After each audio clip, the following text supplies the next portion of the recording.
Good morning. आप सभी का ऑनलाइन क्लासों में स्वागत है। आज हम बात करते हैं बीए पार्ट फर्स्ट के ज्योग्राफी भौतिक भूगोल के अंतर्गत अपना टॉपिक चल रहा था नदी द्वारा अपरदनात्मक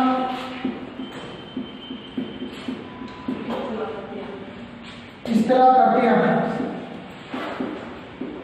अर्थात नदियों के अपरदन से बनने वाली स्थला करतियां, जिसके अंतर्गत मैंने आपको कल की क्लास में करा दिया था। आपको इससे द्वारा बनने वाली स्थला करतियों में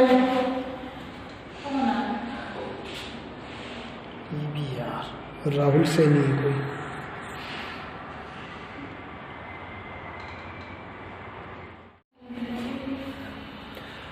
जिसके द्वारा कल की क्लास में मैंने आपको कुछ इस तरह करतियों के बारे में बता दिया था, जिसके अंतर्गत मैंने आपको बता दिया था कि नदी अपरदन के माध्यम से बनने वाली इस तरह करतियों में पहली इस तरह करती लिखवाई थी मैंने वी आकार की घाटी,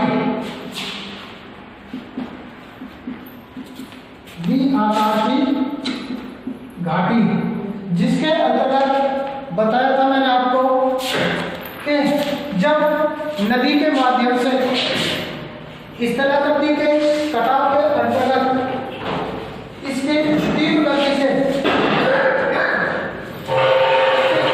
कटाव क्या हो अधिक हो तो उससे एक अंग्रेजी के वी आकार के अक्षर की समान आकृति बनती है, जिसे वी आकार की घाटी कहा गया। और मैंने आपको बताया था कि इस प्रकार की आकृति का निर्माण किसमें होता है? नदी की युवा अवस्था में होता है। ठीक है, उसके बाद में हम बात कर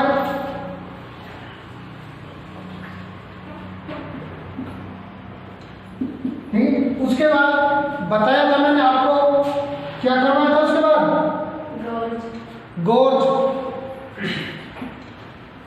यदि गोर्ज की हम बात करें तो जब वी आकार की घाटी का किनारों का ढाल अधिक तीव्र हो जाता है तो उस स्थिति को हमने क्या कहा था? गोर्ज कहा था। किनारों का ढाल क्या हो जाए? तीव्र हो जाए, ठीक है, गोर्ज कहा था। तो उसी के आधार पर फिर नेक्स्ट लिखवाया था मैंने आपको कैनियन।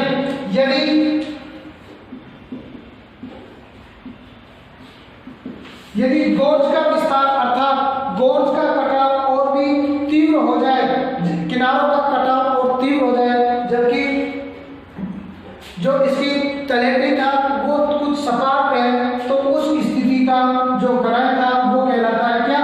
कैनियन। उसके बाद मैंने आपको बताया था कैनियन के बाद में क्या बताया था? जलप्रपात।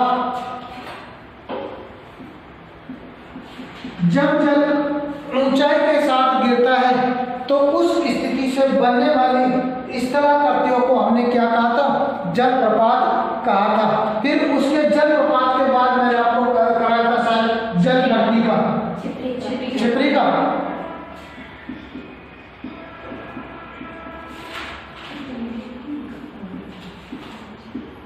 छिपरी का है, ठीक है। इसके बाद जलघटी जलप्रपात के बाद मैंने आपको बताया था छिपरी का है। और मैंने बताया था जब नदियों के जल के मार्ग में कुछ अवरोध आ जाए और उसको नजरअंदाज करते हुए क्या हो, जल जाता हो, तो उसे कहा था हमने छिपरी का है। अवरोध उत्पन्न होने पर भी, अर्थात मैंने इसकी इस तरह करके आपको बनाई थी कि इस प्रकार की जब नदी बहता है और इसके मध्य में जब कोई अवरोध आ जाए तो इसको भी क्या होता है? नजरअंदाज करते हुए उसी स्थिति में बहता है, तो वो कहलाता है छिपरी का है। उसके बाद बताया था जलघटी का, जलघटी का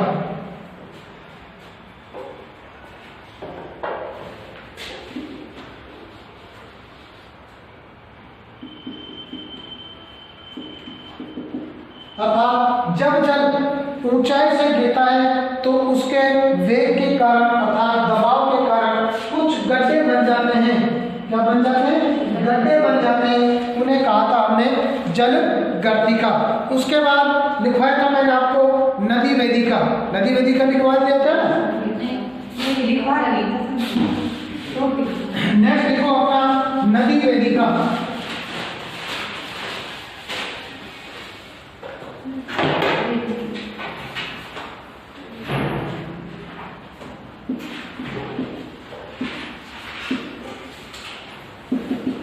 नदी वेदिका, इसमें लिखो आप, यह स्थला करती, यह स्थला करती नदी के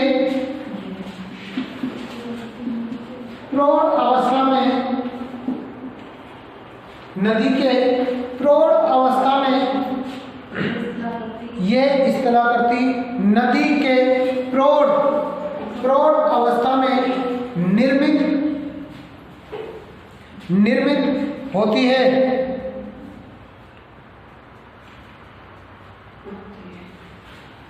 इसके अंतर्गत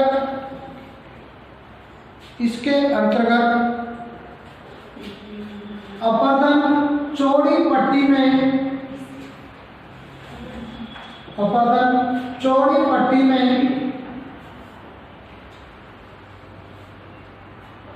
सोपान के रूप में होता है। सोपान में सीढ़ीनुमा सोपान के रूप में होता है। तो उस स्थलाकृति को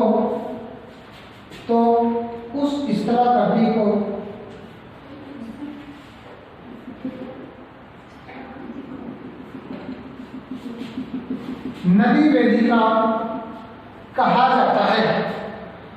तो उस स्थलाकृति को नदी वेदिका कहा जाता है। जैसे ये आप बना सकते हो।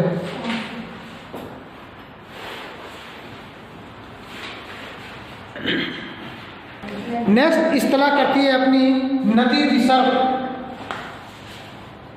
नदी विसर्ग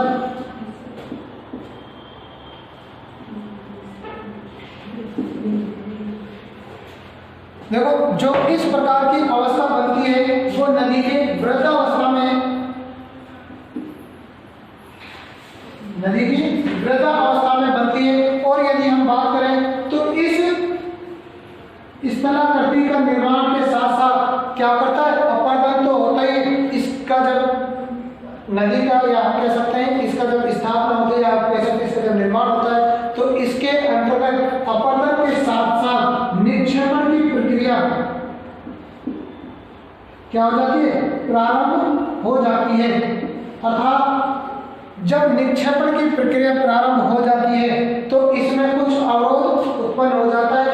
नदी का वेग बिल्कुल कम होता है, जिसके कारण इससे जो बनने वाली स्थलाकृतियां एक सर्पनुमा बन जाती है, एक सर्पनुमा बन जाती है। और इस स्थलाकृति को ही हमने क्या कहा, नदी विसर्ग कहा। लिखो, जब जीर्ण अवस्था में या वृद्धावस्था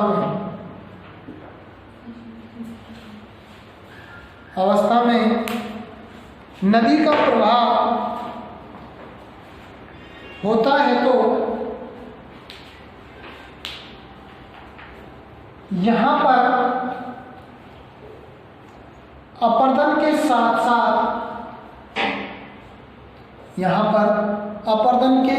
साथ निक्षेपण की क्रिया भी प्रारंभ हो जाती है। निक्षेपण की क्रिया भी प्रारंभ हो जाती है, जिससे नदी के मार्ग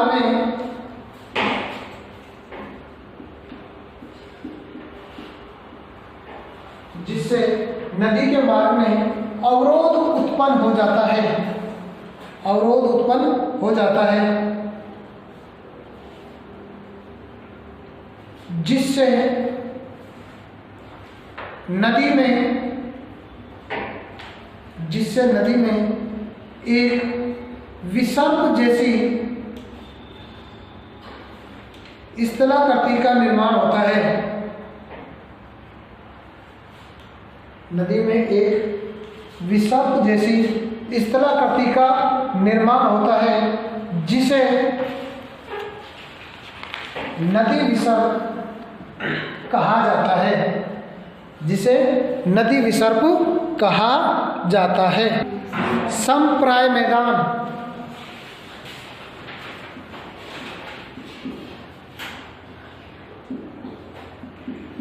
मैंने आपको बताया था इस प्रकार के मैदान का जो निर्माण होता है वो बिल्कुल अंतिम अवस्था में होता है और यहाँ पर बताया था मैंने निक्षेपण की प्रक्रिया भी होने लगती है। और इस प्रकार के जो मैदानों का निर्माण जब होता है तो आपको बताया था कि कुछ कठोर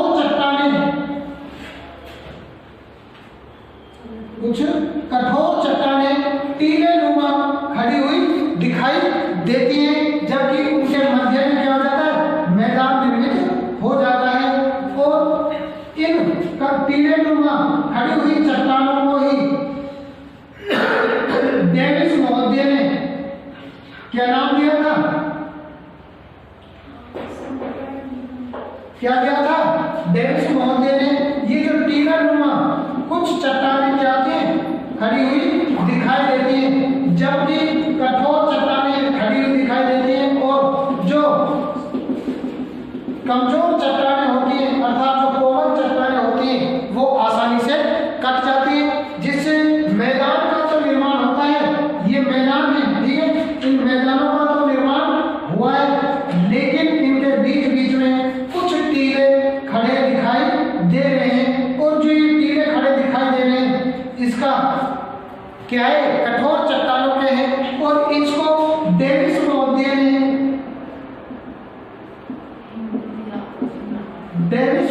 ने इनका नाम दिया था, क्या दिया था? मोनाडनोक। क्या नाम दिया था? मोनाडनोक नाम दिया था डेविस महोदय ने, ठीक है। ये तो थी अपने नदी अपरदनात्मक स्थलाकृतियां, ठीक है। आज की क्लास में इतना ही। कल की क्लास में हम बात करेंगे नदी द्वारा निर्मित निक्षेपणात्मक स्थलाकृतियों की, ठीक है। Okay, bye.